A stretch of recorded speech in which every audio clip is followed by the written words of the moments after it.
जय गुरुदेव, जय माँ गायत्री। सभी को मेरा प्रणाम। आज मैं आप लोगों के साथ वॉइस वीडियो शेयर कर रही हूँ। आज हम जानेंगे कि सनातन धर्म का, हिंदू धर्म का सबसे बड़ा और सबसे महान व्रत क्या है। वह है छठ व्रत, जो अभी कुछ दिनों में आने वाला है। और छठ में हम जिस देवता की पूजा करते हैं वो है सविता देवता। सविता अर्थात सूर्य।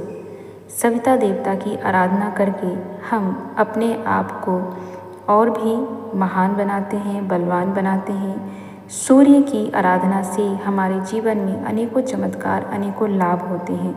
और इसी सविता देवता की आराधना का ये 3 दिनों का विधान छठ व्रत कहलाता है। गायत्री मंत्र के द्वारा भी हम सूर्य की उपासना करते हैं, सविता देवता की उपासना करते हैं और अपने जीवन को अनेकों ऊर्जा से भर देते हैं। जब हम गायत्री मंत्र का जप करते हैं तब भी हम सविता देवता का ध्यान करते हैं और उनकी ऊर्जा को अपने शरीर पर धारण करते हैं, जिससे हमारा शरीर बल, मनोबल सभी बलिष्ठ और बलवान बनते हैं।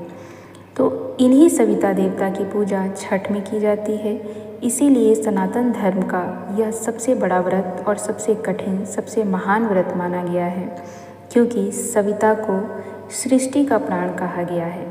आज हम इसी बात को जानेंगे कि सविता देवता इतने महत्वपूर्ण क्यों हैं और सविता देवता को सृष्टि का प्राण क्यों कहा गया है। सूर्य के कारण ही धरती पर जीवन है। सूर्य नारायण यदि एक दिन ना निकले तो धरती पर त्राही त्राही मच जाए।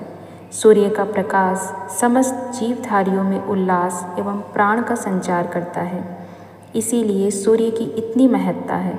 किंतु सूर्य मात्र आग का जलता गोला नहीं है, जिसमें हाइड्रोजन हीलियम की पारस्परिक प्रतिक्रिया से आग के शोले तथा ऊर्जा भंवर उठते रहते हैं। यह तो सूर्य की अदृश्य आधि भौतिक रूप है।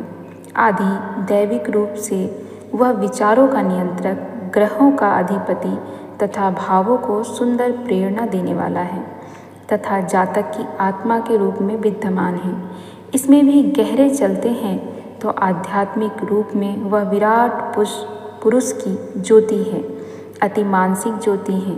सूर्य प्लस ईर, इस अर्थ से सुंदर प्रेरणाएं जो दे है वो है सूर्य है। सूर्य की उपासना भारतीय संस्कृति के आध्यात्म पक्ष का मूल मर्म है। आदित्य हृदय का रहस्य जानकर ही भगवान श्री राम द्वारा रावण वध संभव हो सका। युधिष्ठिर आदि 5 भाई मुनि धौम्य द्वारा सूर्योपासना की दीक्षा द्वारा ही उस शक्ति को प्राप्त कर सके जिसने उन्हें अजेय बनाया। सूर्य की स्तुति से हमारा आर्ष वाङ्मय भरा पड़ा है। ऋग्वेद के 5वें मंडल के 71वें सूक्त में पहले श्लोक में आता है, मही देवस्य सवितुः परिस्तुतिः, अर्थात महान है सविता देवता की व्यापक स्तुति। सूर्य देवता हैं अपने सृजनात्मक, प्रकाशक, सौर रूपों वाली दिव्य सत्ता के रूप में, जो रचयिता हैं, सत्य रूप में सत्तुत्य हैं, मानव मात्र का पोषक हैं, मनुष्य के अहम भाव से निकालकर विश्वव्यापी बना देते हैं, वही सविता हैं। सविता सूर्य, सृष्टा पापनाशी, सत्ता जो गायत्री का देवता है, जिसे एकाकार हो हमारे पूज्य गुरुदेव की सूक्ष्म सत्ता विश्वव्यापी बन चुकी है। तो हमने जाना आज सूर्य की महिमा को, और इन्हीं सूर्य देवता की पूजा छठ व्रत में की जाती है।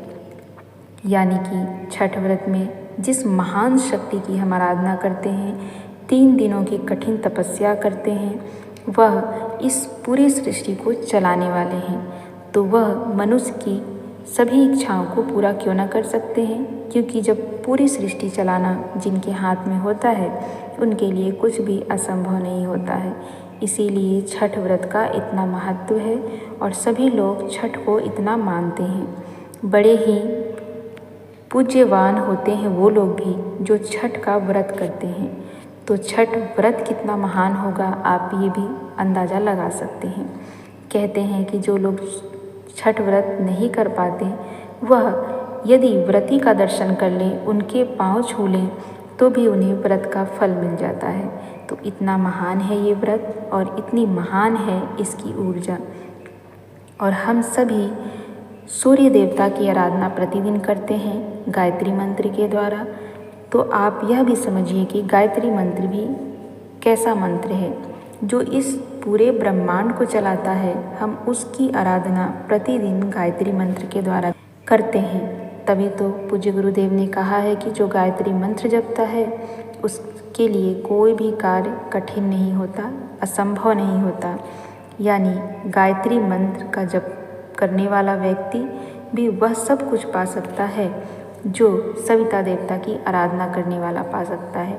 सविता देवता की आराधना करने के लिए विभिन्न प्रकार की मंत्र हैं, स्तोत्र हैं, पाठ हैं, और वही मंत्र है गायत्री मंत्र।